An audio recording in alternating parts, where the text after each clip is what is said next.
In today's project, we're going to add some acrylic paint and some adhesive vinyl to these little square wooden blocks to create these coasters. Let's make this.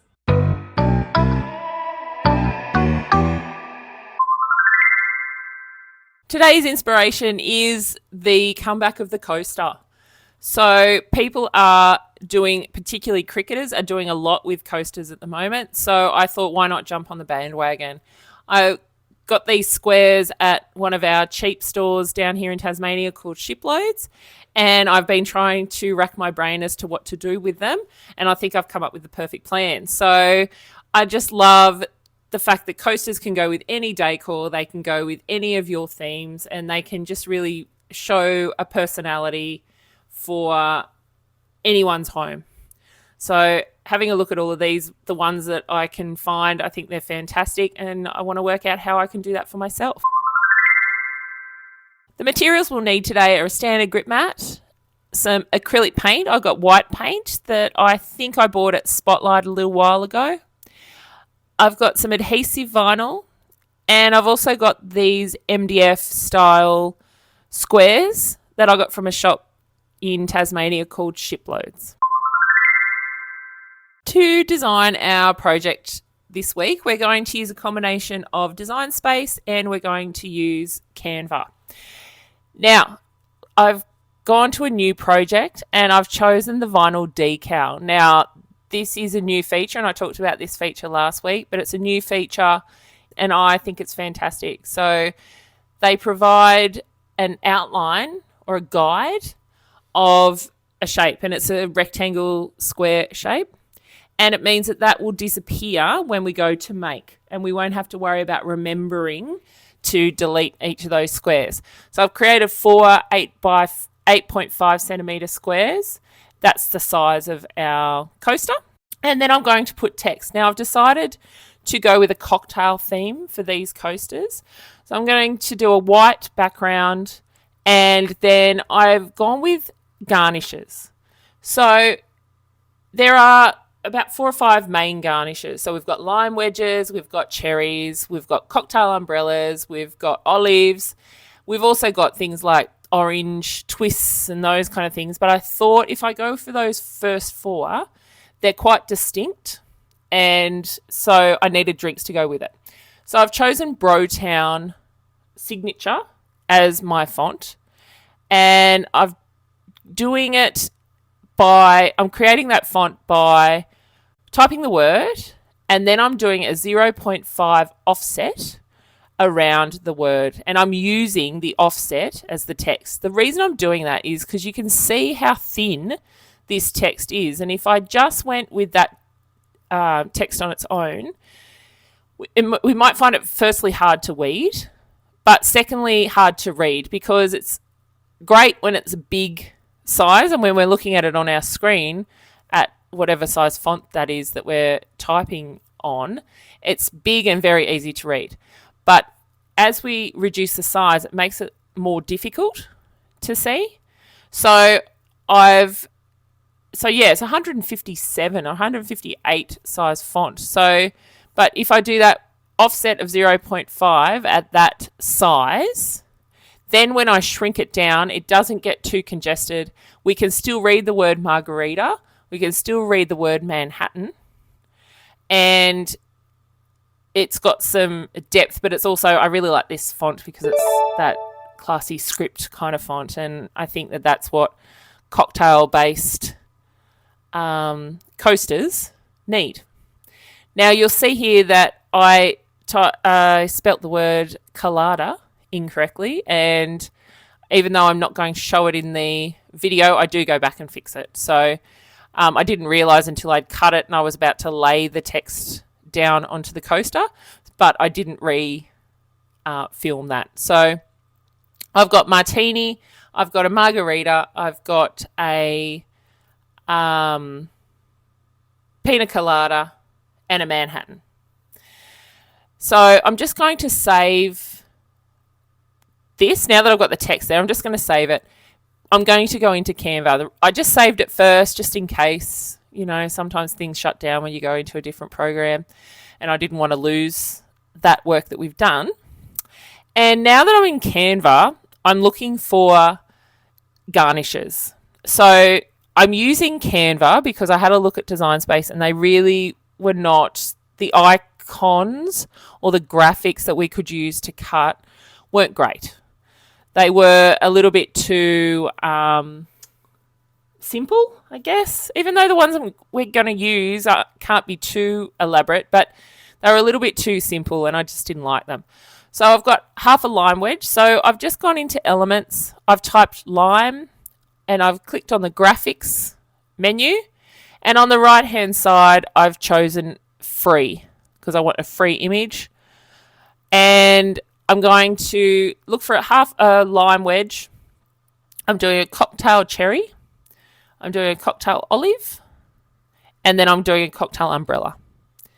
So once I've collected each of those and I'm putting them each on a different page, the thing I don't like about Design Space is you cannot crop as easily because what I'd like to do is put all 4 of those images on the same page and then upload them and then crop them once I'm in Design Space. But I'd still have to upload 4 different images, and I just think, well, if you're going to have to upload 4 different images anyway to crop them in the initial upload section, then why not do it to start with? So you can see there that I just hit add page, find the next image and add that image to it.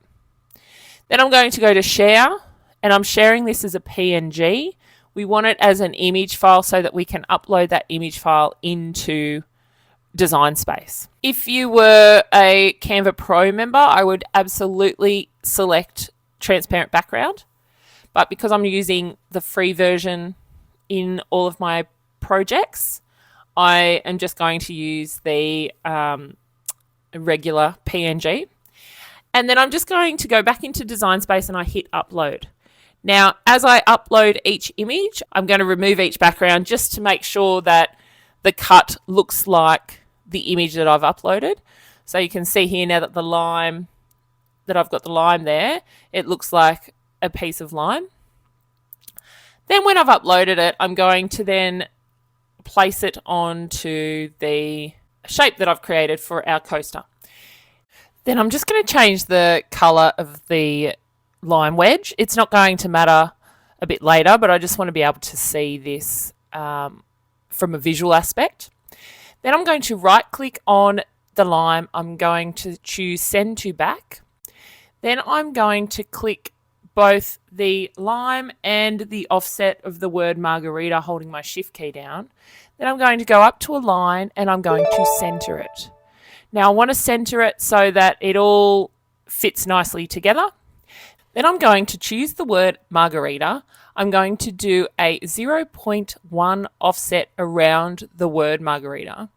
Then I'm going to hold down my shift key, select the new offset and the lime wedge. Then I'm going to go down to slice, and then I'm going to delete everything apart from the original word margarita and the components of the lime wedge that leave an outline. I want there to be a gap between the word margarita and the actual image. The reason I want that is for a few reasons. The first is to make the text stand out a little bit better. But the second one is so that I don't have too much kind of layering on the coaster. We're putting drinks down on these coasters, and if you put too much layering and create too many waves on the actual coaster, our drinks might topple. And I don't want that unevenness. Then I'm going to repeat that for each of my other designs. So I'm going to do the cherry with the Manhattan.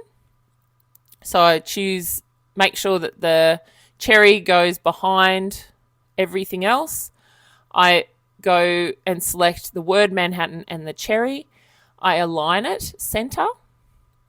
I then create an offset of 0.1 around the word Manhattan.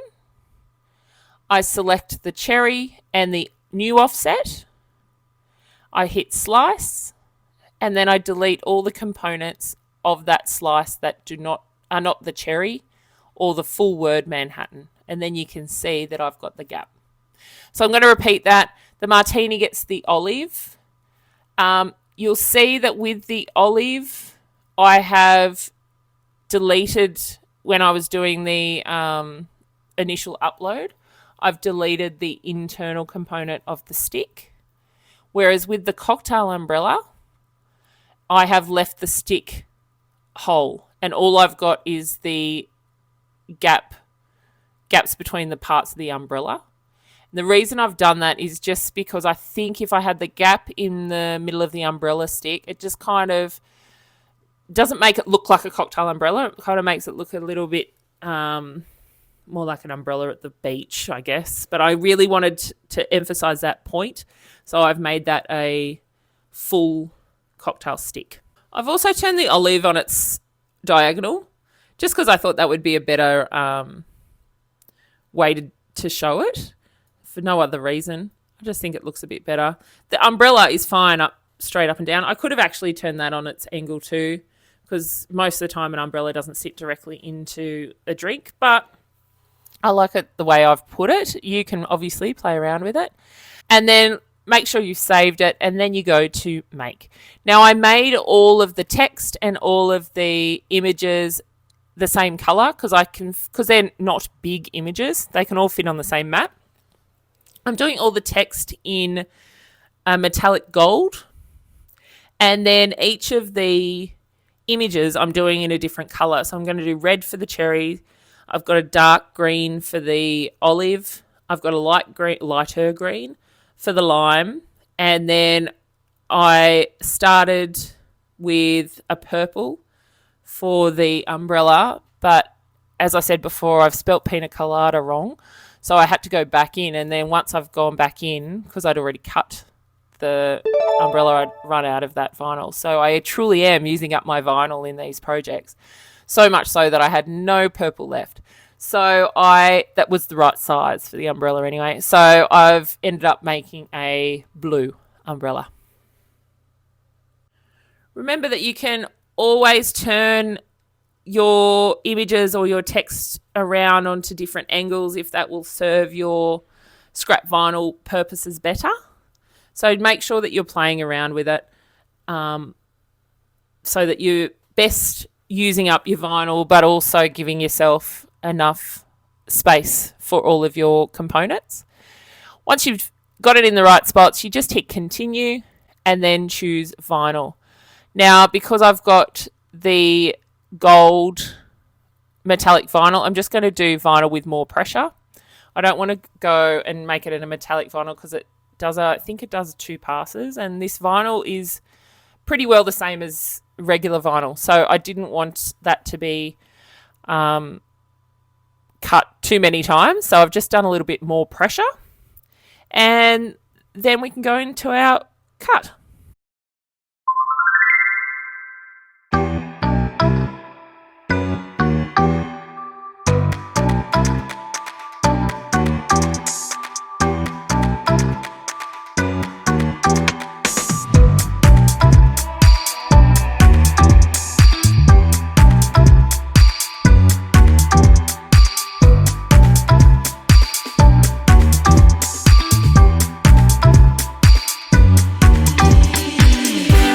Paint my coasters prior to putting down my vinyl.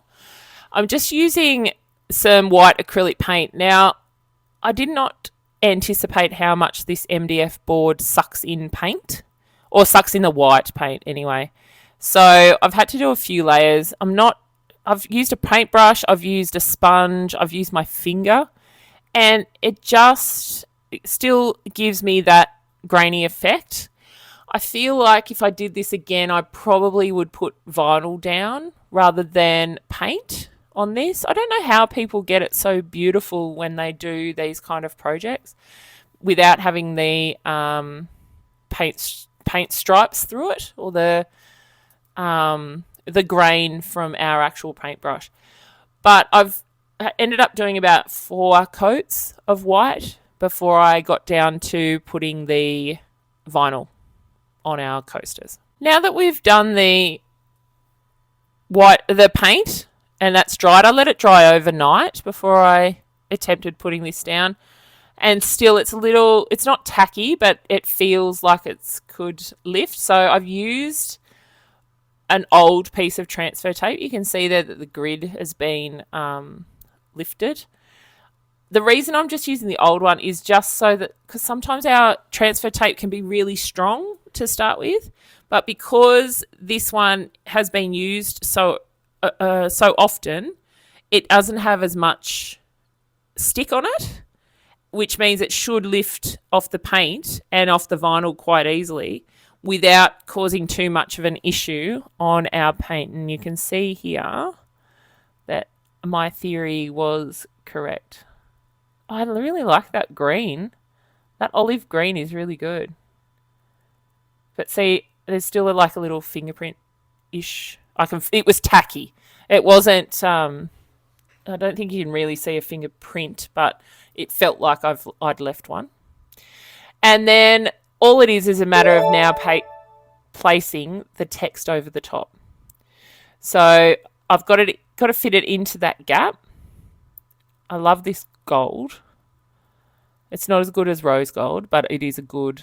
It comes from the same. Oh, actually, this one's a tech wrap, whereas the rose gold that I've used previously is a HTV Ront, but this gold is a tech wrap gold, and I really like it.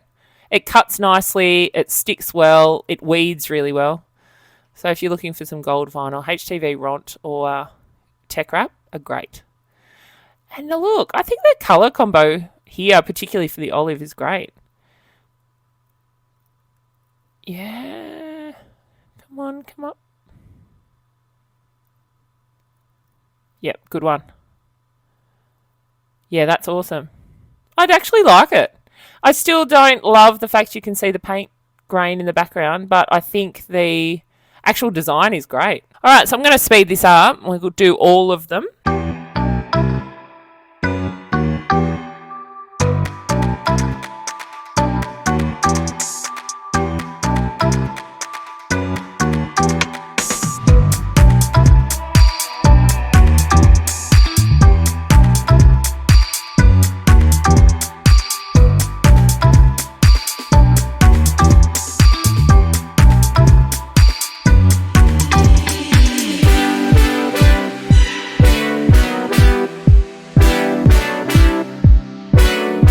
Even though I was really careful to try not to get paint on the sides of the coaster, it's inevitable. So I've just grabbed a Posca pen.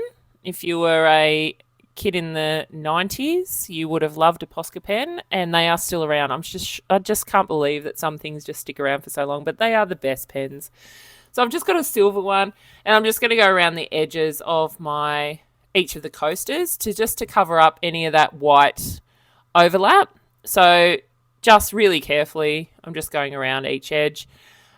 You could have chosen any color, really. I had gold or I had silver, and I just chose the gold the silver because I thought the gold might just blend in with the brown, and so I thought, oh, why not make it silver? But it looks like it's actually blended in with the white. But regardless, it does make it look a lot cleaner and a lot nicer by having that edge put on it. But, you could have chosen a bright pink or a purple or whatever color you wanted to do that.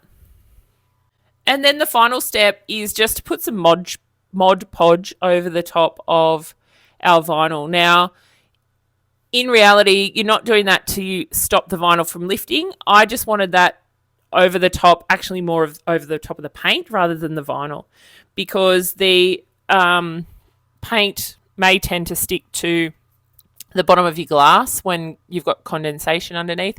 So I'm going to put 2 coats of that down, mainly just so that the first coat is kind of just doing that initial cover, and then I'll do a second coat over the top of each of them. But don't they look great? I think they look really cute. I think if I was to do it again, I would probably use vinyl rather than paint. So I've got a marble vinyl here that I still haven't opened. It's a Kmart one, and I kind of wish I'd used that just to give it a little bit more kind of like without having the paint things, paint strokes. I think they look really good. I really like the concept. I like the simplicity of it. I like that the cocktail matches the garnish. I really like a little theme like that. I think if I was to do it again, I would use vinyl as my backing. I think that those MDF coasters aren't really, or those MDF boards aren't really great for putting a light colour down. Maybe if I had done a black, or if I had done something a little bit darker, that might have been a better option. But for this in particular, I think I would probably have used a vinyl instead. Other than that, I think it's a great project for beginners. We did a little bit of offsets. We've talked about how to make text thicker, even if it comes from 1001 fonts or wherever you've got it from as a thin font, you can actually make it thicker. We've also talked about the new feature in Design Space where you can create vinyl decals and have templates that can help you to do that. I hope you've enjoyed today's project, and I can't wait to see you next week for our next one. Thanks for watching. Please don't forget, you can always jump on my Instagram, head over to my Etsy store, or even check out the videos YouTube recommends for you down below.